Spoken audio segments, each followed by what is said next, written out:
Il y a absolument 10 verbes en anglais que vous devez maîtriser dès le commencement de l'apprentissage de la langue anglaise.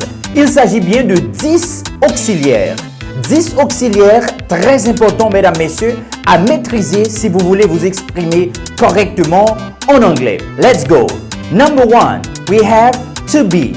You say to be. Alors, on a déjà une leçon sur to be. We have already seen a lesson on to be. Please go to day 1 et vous verrez la leçon numéro 1, c'est le verbe to be. Et la leçon 2 également, day 2, vous verrez une leçon sur the verb to have. Il y a deux façons qu'on peut utiliser to be. On peut l'utiliser comme auxiliaire pour former le présent continu. Ça veut dire to be plus ing. Par exemple, on va considérer le verbe manger. Ça veut dire to be va aider le verbe manger à se conjuguer au présent continu. Qu'est-ce qu'on fait? On dit to be plus verbe et ing. Alright, je suis en train de. Je suis en train de manger. I am eating. I am eating. Je suis en train de boire. I am drinking. I am drinking. Alors, c'est l'auxiliaire to be. La première utilisation, c'est to be plus verbe plus ing. Très bien. Deuxièmement, on peut utiliser le verbe to be pour former la voix passive. Alors, la notion de voix passive et active, ce n'est pas quelque chose qu'on va considérer aujourd'hui parce que c'est une leçon pour le prochain niveau. Donc, on va tout simplement donner un exemple.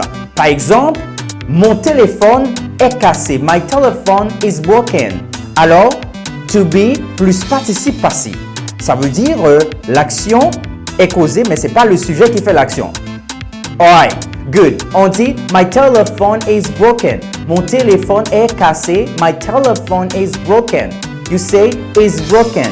Mon livre est volé. Ça veut dire c'est pas le sujet qui fait l'action. C'est pourquoi on dit passive voice. Mon livre est volé. My book is stolen. My book is stolen. My book is stolen. Alors, mon livre est volé. Ce sont ces deux façons qu'on peut utiliser le verbe to be comme auxiliaire pour continuer et pour la voix passive. Considérons maintenant le verbe avoir. On peut utiliser le verbe avoir. À noter qu'il y a plusieurs avoir. On a avoir comme la possession. I have, you have, he has a car, she has a car. C'est la possession, right? Mais on a le verbe have comme auxiliaire pour aider les verbes à se conjuguer. Par exemple, j'ai vu, comme en français, si on dit j'ai vu, ok, le j'ai ici n'a rien à voir avec la possession, mais de préférence, c'est pour exprimer une action passée. J'ai vu, I have seen. J'ai vu une voiture, I have seen a car. J'ai vu une voiture, I have seen a car. Très bien. On utilise have pour conjuguer les verbes au temps composé. Maintenant, voyons do. On a do est utilisé justement comme auxiliaire pour poser question et pour faire la négation. Parfois utilisé pour mettre l'emphase dans une phrase affirmative. Il y a le présent et le passé. Le présent, c'est do, does. Pour poser une question, par exemple, do you see? Est-ce que tu vois? Do you see? Est-ce que tu veux? Do you want? Est-ce que tu sais? Do you know? Est-ce que tu veux? Do you want? Est-ce que tu sais? Do you know? Est-ce que tu connais? Do you know? Est-ce que tu manges? Do you eat? Ça, c'est une question pour former la forme interrogative. Does he? Does she? Does it? Very good. Pour le passé, on dit did. Did you know? Did you see? Did you want? Est-ce que tu as voulu? Did you want? Did you want? Est-ce que tu as mangé? Did you eat? Did you eat? Le did plus verbe sans infinitif, c'est déjà le passé interrogatif. Troisième auxiliaire, mesdames, messieurs, il s'agit bien de auxiliaire modal. Can exprimer une capacité, la possibilité et la permission. Cela veut dire pouvoir. Je peux, I can. Je peux, I can. La forme négative, on doit ajouter simplement not. Et pour former la forme interrogative, on fait l'inverse du sujet. Simplement pour les verbes auxiliaires qu'on peut faire ça. I can, je peux. Je ne peux pas, I can't. Ou bien I cannot. Je peux, I can, je ne peux pas. I cannot. Le passé de can, c'est could. Je pouvais. On peut utiliser could pour donner une permission, pour exprimer la capacité au passé ou bien faire une suggestion. Par exemple, je pouvais, I could. Est-ce que tu pouvais m'aider? Could you help me? Could you help me? Est-ce que tu pourrais m'aider? Est-ce que tu pouvais m'aider? Could you help me? Could you help me? Could you help me?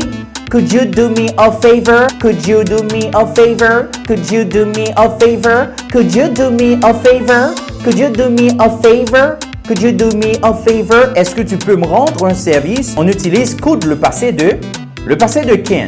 Maintenant, voyons, mesdames, messieurs, will. On utilise will, le futur.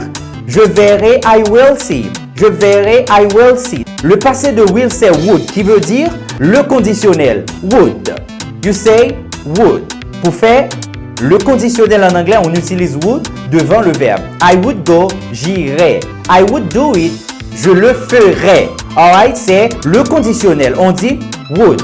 Will, would. J'aimerais, I would like. I would like. En créole, ici, on dit ta. Moi, ta remède.